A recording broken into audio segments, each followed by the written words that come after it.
Today we're going to talk about how power flows through an RV solar system when you aren't connected to the grid.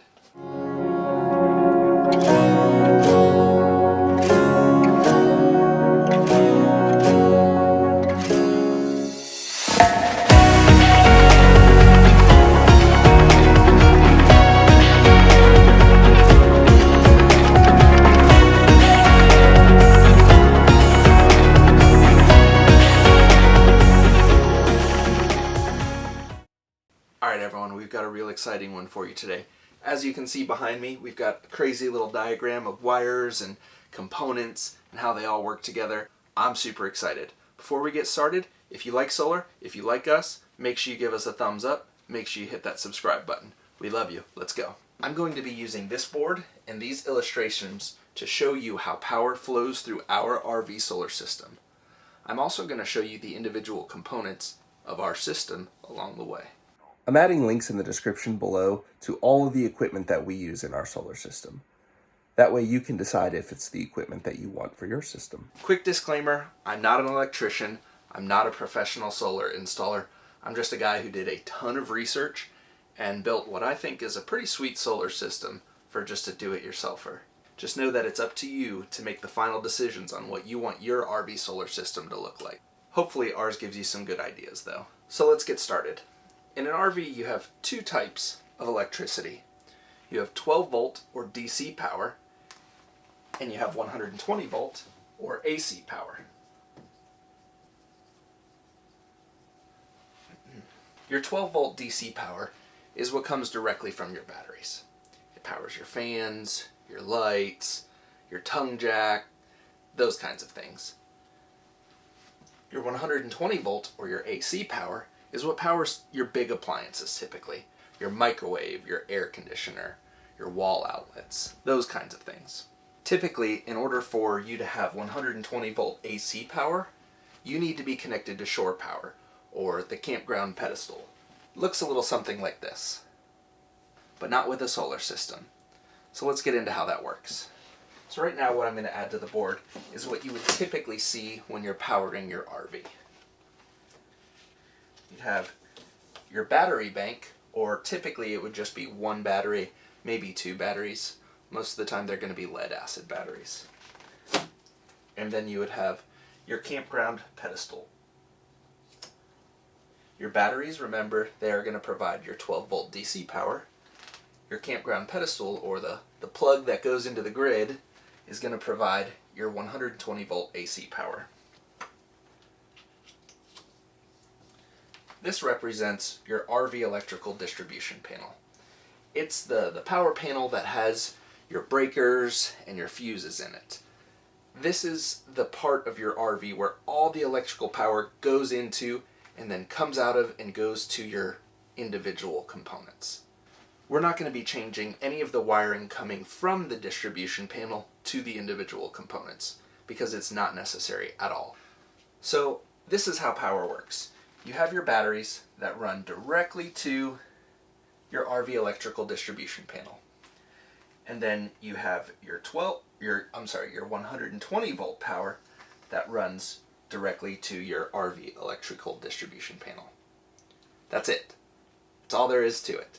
I mean, there's some fuses and some breakers and whatnot that are involved. However, that's how power gets to your RV in the out-of-the-box, from the factory form that your RV comes in. Now you see, I have all these other components. This is what makes up your solar system. So let's scratch all of this off. Before we dive too deep, I want to talk about something that could potentially upset some RVers. The words solar prepped.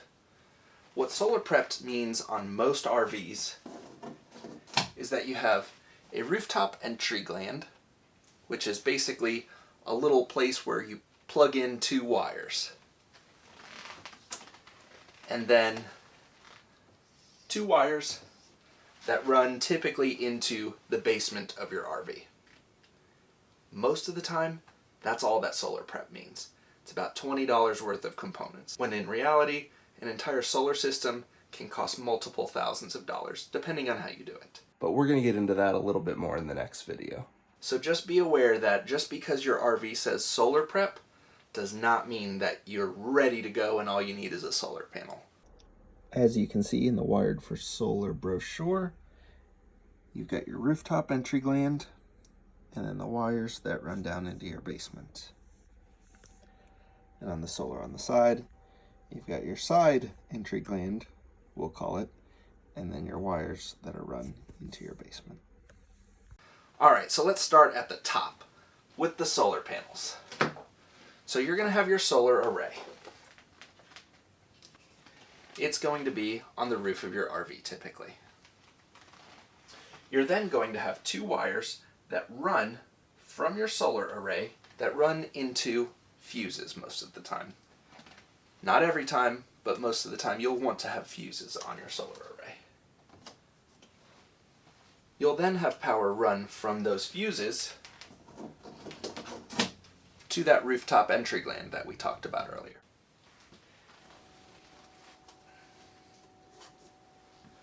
So you've got power coming from the sun going into your inline fuses. It then runs into that rooftop entry gland that we were talking about. Your wires are then run into typically the basement, but wherever you want to put your solar setup.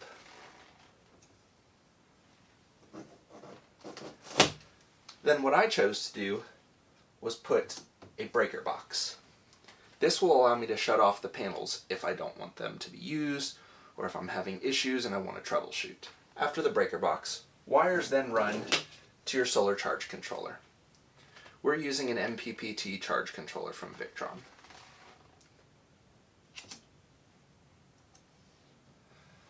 What this piece of equipment does is it takes the electricity that comes from those solar panels and converts it to a usable format, 12 volt DC. Whatever voltages you have coming from your solar panels is going to be much too high for your RV to be able to use. That's why we need the solar charge controller. It takes that voltage and turns it into something useful. After your solar charge controller, you have your bus bars. And in our case, we used the Victron Lynx Power In. I highly recommend you going with the Victron Lynx distributor rather than the Power In. It's a little bit more expensive, but it comes from the factory allowing you to use fuses within it. Whereas ours I had to modify, and I don't recommend it.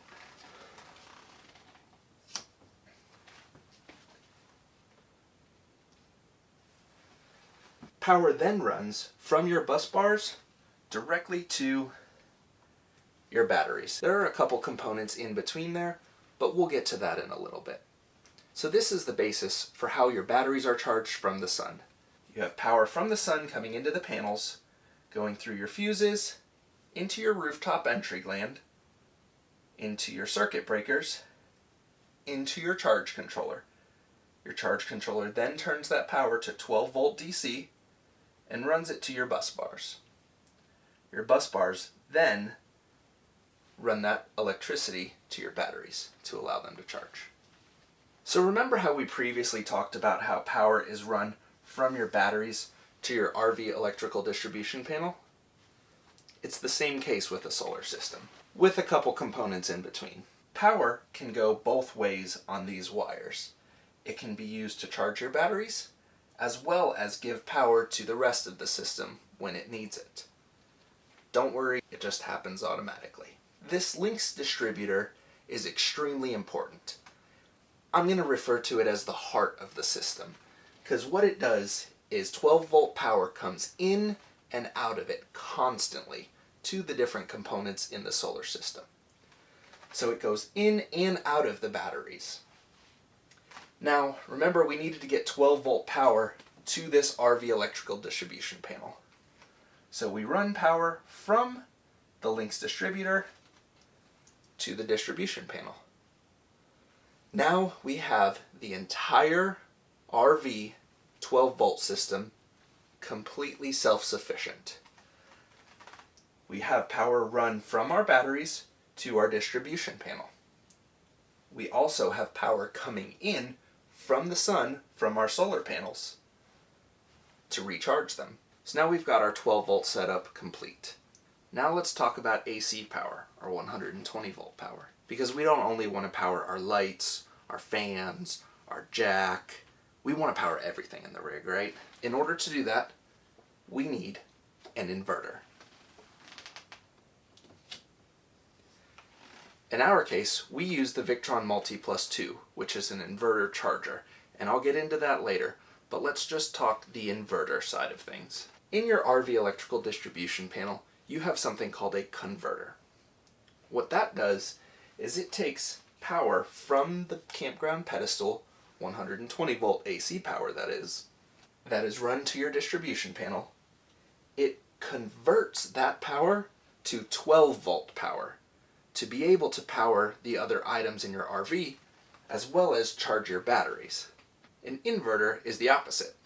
It takes 12 volt power from your battery bank and turns it into 120 volt AC power. So how does that work?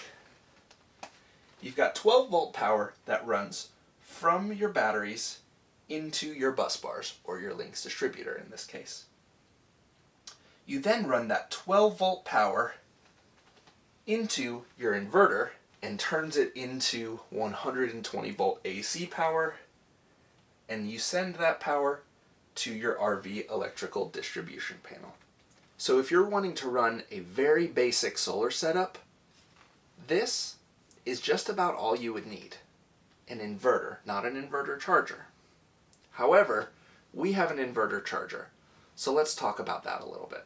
What an inverter charger does is it both changes your 12 volt power into 120 volt AC power, but it also gives you the ability to charge your batteries when you're connected to a campground pedestal. So how does that work? So you have power coming from your campground pedestal. It comes into the side of your RV. In this case, I just put a 50 amp plug because that's what we have. If you have a 30 amp RV, it's typically not a plug that you plug into the side. It kind of pulls out of the side of your RV. That power runs then directly to your inverter charger and sends 12 volt electricity back into your bus bars or your Lynx distributor that can be used to charge your batteries. So let's say you're at a campground with a bunch of shade and your solar panels are completely useless.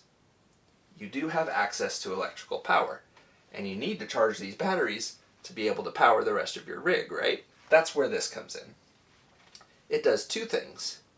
Number one, it takes your 120 volt AC power from the pedestal and turns it into 12 volt power, which sends that power back into your bus bars and into your batteries to charge them, to keep them topped off. It also does what's called pass-through. It takes that power and passes it right through into your RV electrical distribution panel.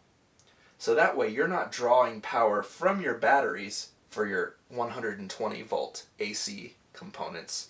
It's coming directly from the pedestal.